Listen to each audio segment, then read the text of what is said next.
I'd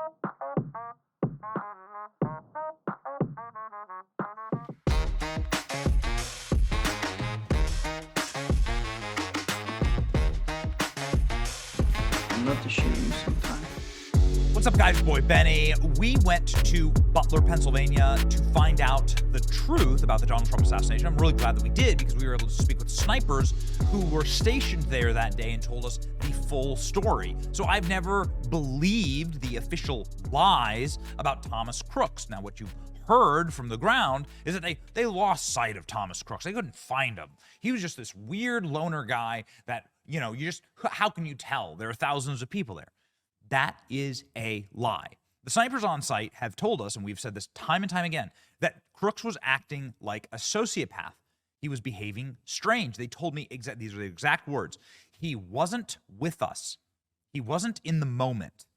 And the snipers that we talked to said they saw Crooks in their scopes, and he was getting rejected trying to enter the Trump rally, that they should have been able to follow him with the drone or just arrest him because he had a rangefinder at a Trump rally, but nothing happened. And now we know that the lie that they lost Thomas Crooks and they didn't know where he was is, again, a total and complete fabrication, that all of it is set up to try and disguise what truly happened that day. And it's really starting to look like an inside job.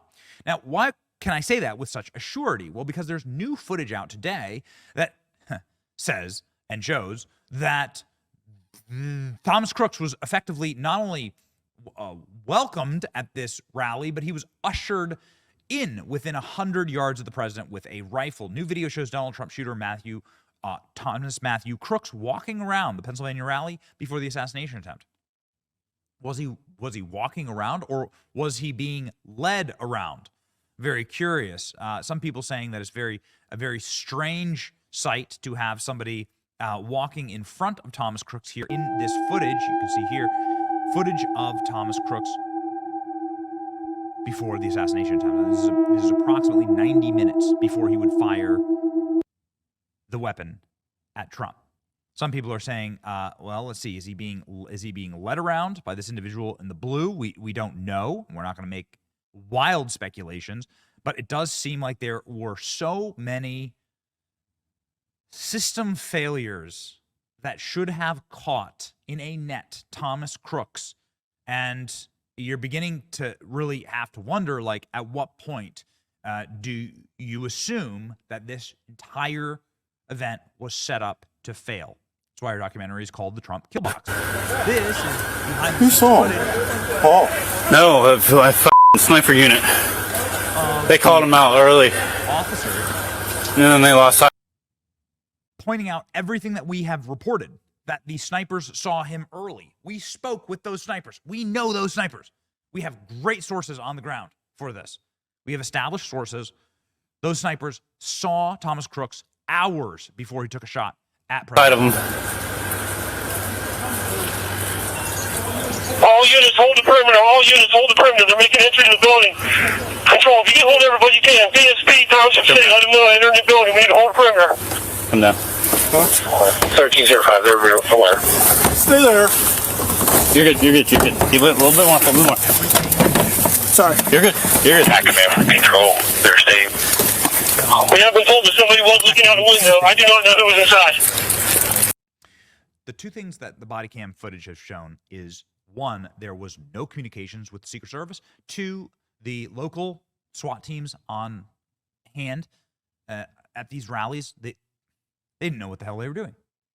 These guys didn't know because they're just a local SWAT team. They had no command and control. They hopped up on the roof. There was an officer that stared down Thomas Crooks, and the officer didn't confront him. He ran away, ran in the other direction. Nobody fired any shots. Nobody warned anyone. It was chaos. And now we're finding out that it wasn't even a Secret Service sniper that took the guy out, that it was actually a local team. Now, you can hear in this clip them saying that they lost sight of Thomas Crooks, but here is brand new footage from a police body cam, and you can see clear as day on the AGR, American Glass Research is what that stands for, building, the top of this large interconnected series of buildings. You can see Thomas Crooks clear as day jump from rooftop to rooftop as he traversed this large building in order to go and kill President Trump, which was, of course, the intended goal. You can see right there, clear as day, Thomas Crooks on the rooftop. There's no audio associated with this video, but this is provable, an obvious lie. Once again, an obvious lie. President Trump was put in jeopardy by malevolence or incompetence. It really doesn't matter. The result was that President Trump took a bullet to the face, ate a bullet.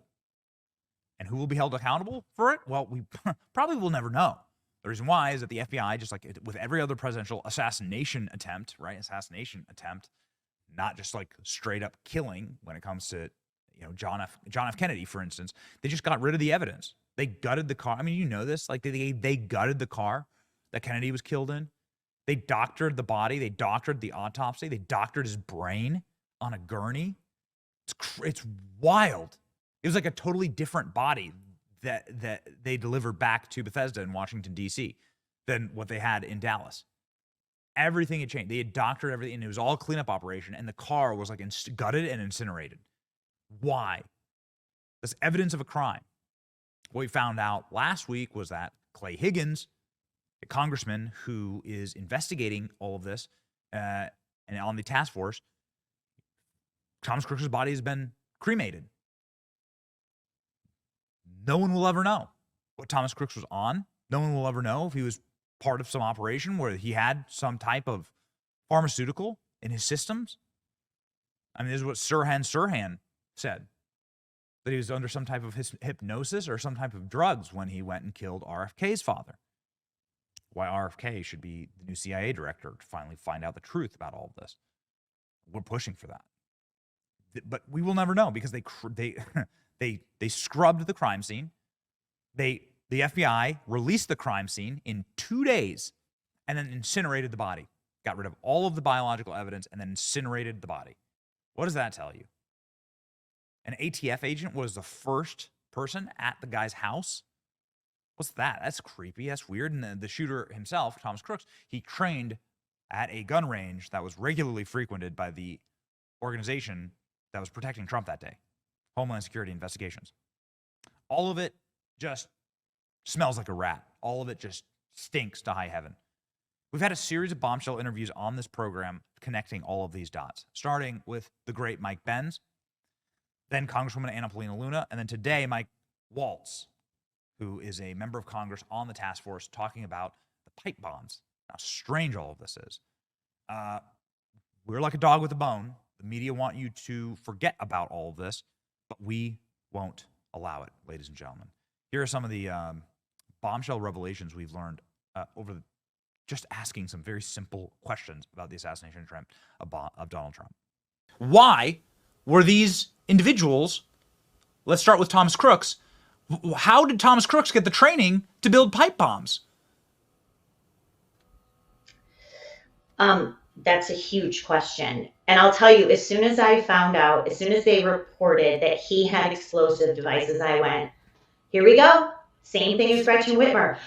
Recalling Gretchen Whitmer, Benny, that as this group that they had targeted started to fall apart, they embedded an undercover FBI employee who posed as an explosives expert to show the guys, hey, we can really do this. We can blow up Gretchen Whitmer, this bridge leading to her house, so law enforcement can't get there. They showed in September of 2022, the group of targets, they showed a video by this FBI undercover employee, and this is important, of an SUV being blown up. You know who produced that video, Benny? Guess. The FBI? The FBI did. This is the extent that they will go to, really endangering people. Gretchen Whitmer should be irate at the FBI because you had this group, you're goading, and then at the end, here, we can make explosives. We're going to go buy all the elements to do it. Of course, the same thing now with J6 and now the Thomas Crooks thing. How did this 20-year-old kid, and now they don't have any chat messages. They said he had an encrypted chat app, but we can't get into it. Baloney. I've seen this in J6. This is impossible. We're supposed to believe Benny, there is no doubt in my mind that Thomas Crooks was in communications with probably an FBI informant, undercover agent, or an asset from another department, including DHS. He was training at a rifle range where DHS employees and other government employees train. It has all the hallmarks of another setup, but this time their target got away from them. I'm not sure that this is what exactly the FBI wanted. I can't say that declaratively, but this is what the FBI has been setting up in all of these domestic terrorism cases. And this is the result, and still terrifying to think of what could have happened to Donald Trump that day. Truly. So you believe with absolute confidence, and it means a lot to us on this program and to our audience who tune in to see Julie Kelly, who is the best researcher and investigator on all of these fronts. You believe with extreme confidence that one, the pipe bomb was planted just minutes before it was found and was not planted there the night before, and that Thomas Crooks had a federal handler. Yes, absolutely. Both of the pipe bombs were planted by both of the individual who found it at RNC, I believe. I have to say that. But I have no doubt Thomas Crooks, the typical target, right? Sort of a loner, an outlier, sort of an oddball. Then all of a sudden he becomes a marksman and an explosives expert and knows how to manage a drone and gets away with it. This is classic what we've seen out of this FBI really for decades, but especially more recently, targeting what they call domestic violent extremists. They're not targeting them. They're not arresting them. They are creating them. And that's what's even more dangerous. There was a reduced Secret Service presence covering Donald Trump, and that they were replaced by agents from HSI. Yes. Now, if HSI also had representation at this gun range, that is, all it would have taken. Now, one of the things I come back to is look at the timing. Okay, not only was this shooting, this attempted assassination, the day before the RNC convention to nominate someone, so it would have been super easy doing it that way to put in a Nikki Haley, and it was 2 weeks after the SCOTUS immunity decision ended, the Justice Department's ability to kill Trump through 1,000 years in prison. But this seemed really ready to go, didn't it? The Butler rally took place 1 week, just 1 week after it was announced. And in just 1 week, this guy, 20-year-old kid, got drone surveillance, was able to, scope the place, was able to construct 3 homemade pipe bombs. God, where have I heard that before?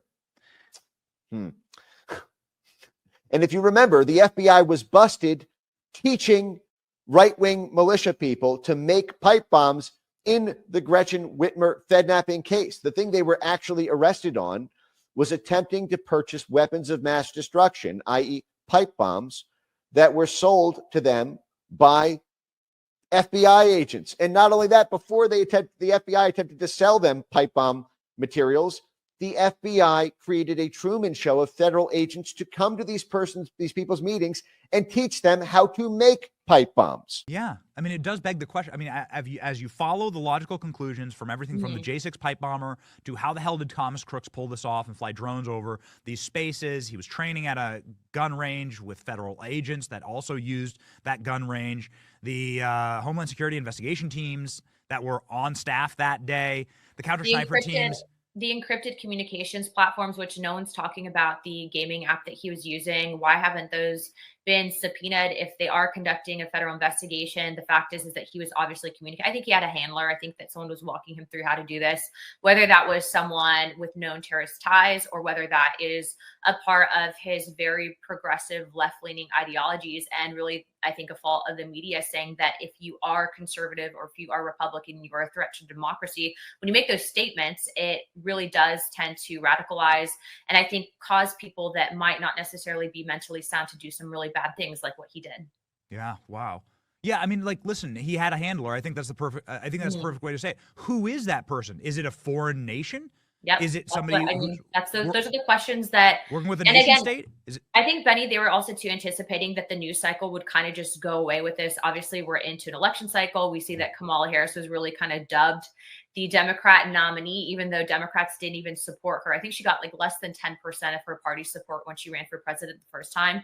So really, they're trying to weaponize this. This is like Hillary Clinton 2016 all over again. And so the best thing that we can do right now, especially, is if you want to stop a lot of the corruption you're seeing out of Washington, and I see it every single day, you have to get involved. You can't just like complain about it and then not have skin in the game. You need to get involved in your local elections. You need to work with your members of Congress. You need to work with your senators. And you can, as an individual, people are like, how do I do that? Get involved with your local GOP. You can go to protectthevote.org. You can register and volunteer also nationally to help out with the presidential for President Trump. So, I guess I just can't get it. I just can't get it out of my head that like we'll never know. We'll never have independent verification as to what medications the guy was on, like what psychedelics the dude had been given. The snipers that we spoke, the snipers we spoke with said this guy was drugged out of his mind. What did they give him? What did his handlers give him? You say he has handlers. Totally. Was it a nation state that was running an assassination plot on our president? Shouldn't we know these things? We should. And that's why I think, I'm hopeful, though. I do think that President Trump obviously wants to get down to the bottom of this. So maybe the next director of the FBI, who is a friendly ally, will actually conduct a good investigation and release those facts to the American people. But it would have to be, I assume they're going to try to classify this. So it would have to, I assume, be declassified. Yeah. Well, I hope that I pray that you'll be on that commission. I don't want to spend the entire time talking about Thomas Crooks, but since you did bring up that you're going to get an FBI briefing today, perhaps you could ask them how he wasn't flagged for searching about roadside bombs, about pipe bombs. How do you do that? Right? Like I'm telling you, don't do that. Don't, because that's a number one way that you'll go to jail for the rest of your life. Right. You have served in war. Presumably, you've seen roadside bombs. Yep. You've most likely you've seen the devastation. Suffered on the bad end of them. That's right. And so these are dangerous things. I know there are different classifications of bombs. How did he have 3? How did this guy with no military training get 3 bombs and had the detonator on his body? Sure. So you can't just search these things, right? Like, and how do we just at this point? I mean, this is taking a step back, and this is the point I was trying to make to Don Jr.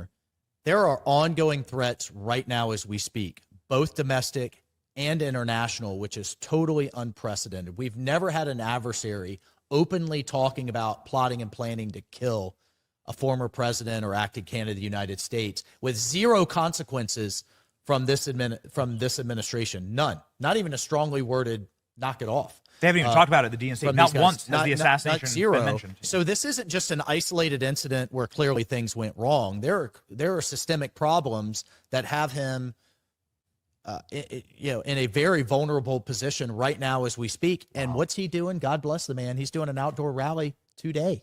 Wow. Today. So the people that were responsible haven't been suspended. They haven't been even laterally transferred. They're still in the system.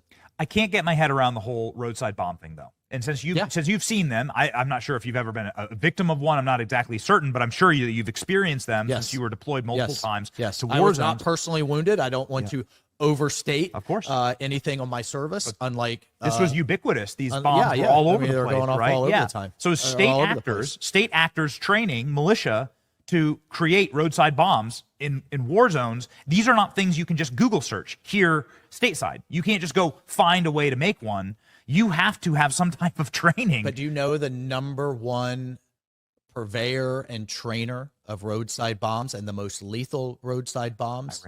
Iran.